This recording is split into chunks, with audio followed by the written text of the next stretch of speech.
एक बहुत ही आसान प्रश्नावली है। कौन सी संख्या किस संख्या से विभाजित होती है, किस संख्या से विभाजित नहीं होती है। इस पे मैंने एक पहले ही वीडियो बना दिया है जिसमें बेसिक चीजों को बहुत ही रोचक ढंग से मैंने समझाने की कोशिश की है। उस वीडियो का लिंक आपको डिस्क्रिप्शन में मिल जाएगा। अगर आपको ये नहीं पता कि 2 से 3 से 5 से 7 से इस तरह के अभाज्य संख्याओं से कोई संख्या कब विभाजित होती है और कब विभाजित नहीं होती है, तो सबसे पहले उस वीडियो को देख लीजिए, उसके बाद ये एक्सरसाइज सॉल्व करिए, तभी आप इस एक्सरसाइज को पूरी तरीके से समझ पाएंगे। तो एक्सरसाइज शुरू करने से पहले एक छोटा सा प्रमेय हमें जानना है जिसका नाम है अंकगणित का आधारभूत प्रमेय।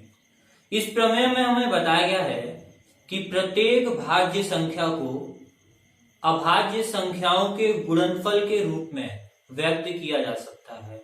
तो भाज्य संख्याएं क्या होती हैं, अभाज्य संख्याएं क्या होती हैं, इस बात को हमें जानना है पहले, तो तब इस प्रमेय को हम समझ पाएंगे।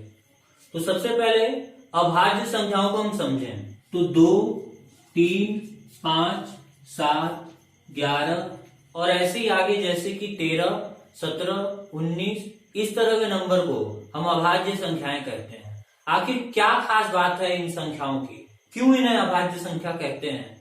तो जब हमने ये बात इनसे पूछी तो ये क्या कहते हैं कि हम किसी के पहाड़े में नहीं आते, अपने ही पहाड़े में आते हैं बस। तो हमने देखा सबको, तो बात तो सही है।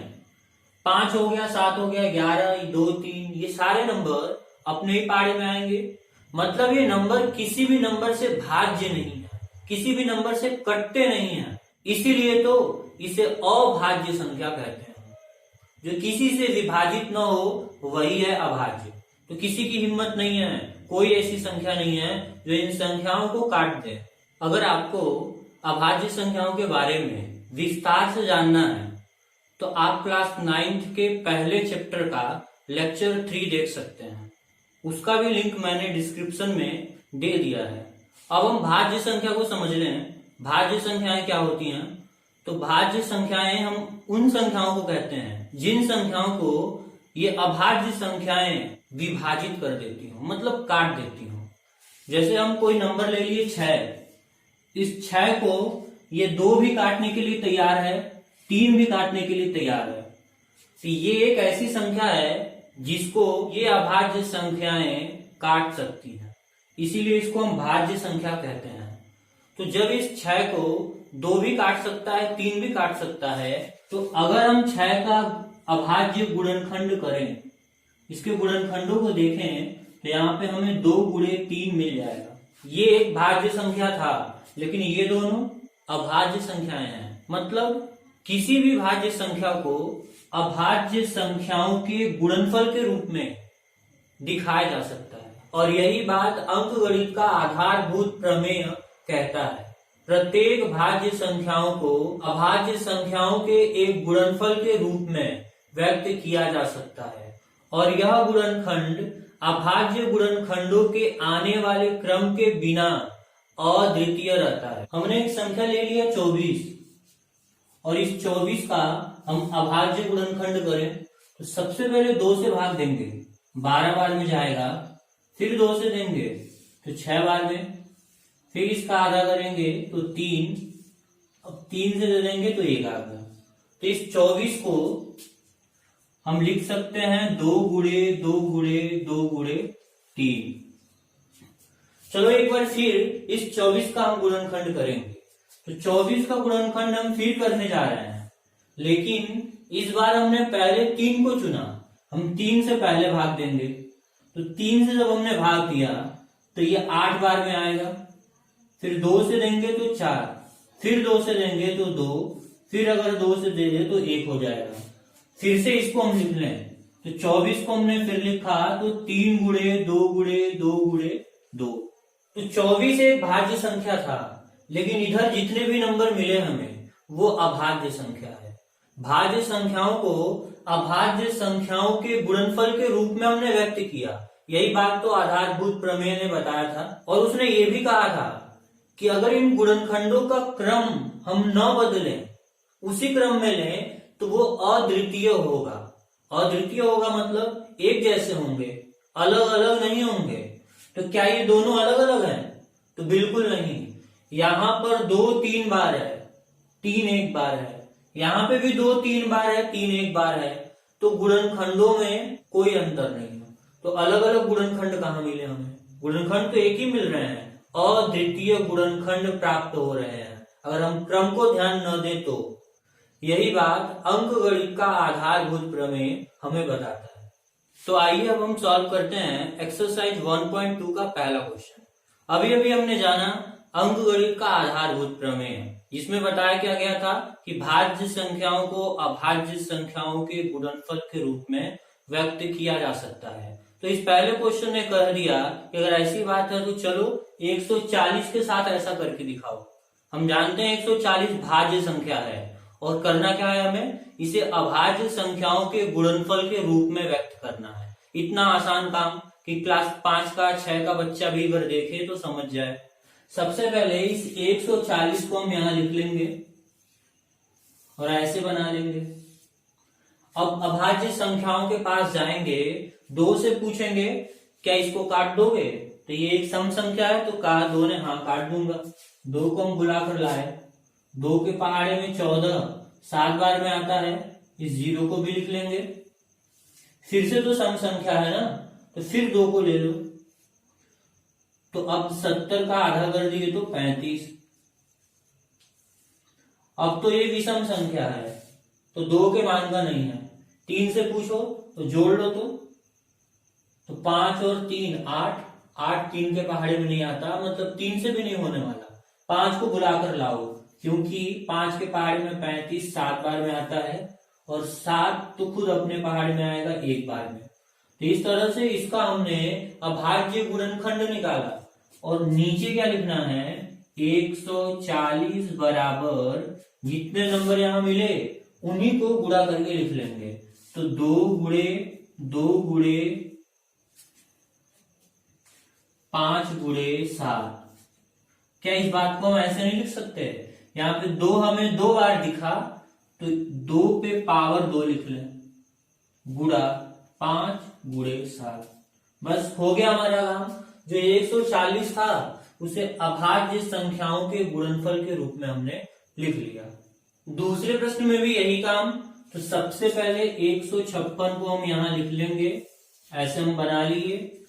यहाँ पे हमने 2 को लिखा क्योंकि एक सम संख्या था, तो 15 तो आता नहीं है, 14 आता है 7 बार में, एक हासिल बचा है ना, तो ये 16 हो गया और 16 8 बार में आएगा। फिर से सम संख्या तो हम 2 लिख लें। 2 के पहाड़े में 7 नहीं आने वाला, 6 आएगा 3 बार में, एक हासिल बचा तो 18 हो गया, 18 आता है 9 बार में। अभी विषम संख्या है तो 2 से तो कटेगा नहीं, इनको जोड़ो तो हो गया 12। 12 3 के पहाड़े में आता है, मतलब हम 3 से इसको काट सकते हैं। तो 3 के पहाड़े में 3 1 बार में और ये 9 3 बार में आएगा। अब 13 तो किसी के पहाड़े में आने वाला है नहीं क्योंकि ये अभाज्य संख्या है, तो 13 अपने ही पहाड़े में 1 बार में आएगा।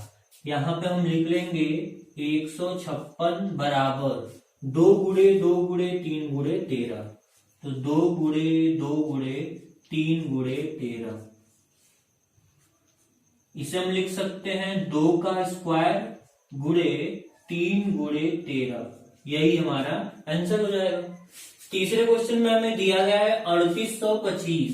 तो 3825 को हमने सबसे पहले यहां लिखा, उसके बाद हम जानते हैं कि 5 के पहाड़े में आ जाएगा, तो हम यहाँ पे 5 लिख दें। 5 के पहाड़े में 35 आएगा 7 बार में और 2 और 3 हासिल बचेगा तो ये 32 हो जाएगा।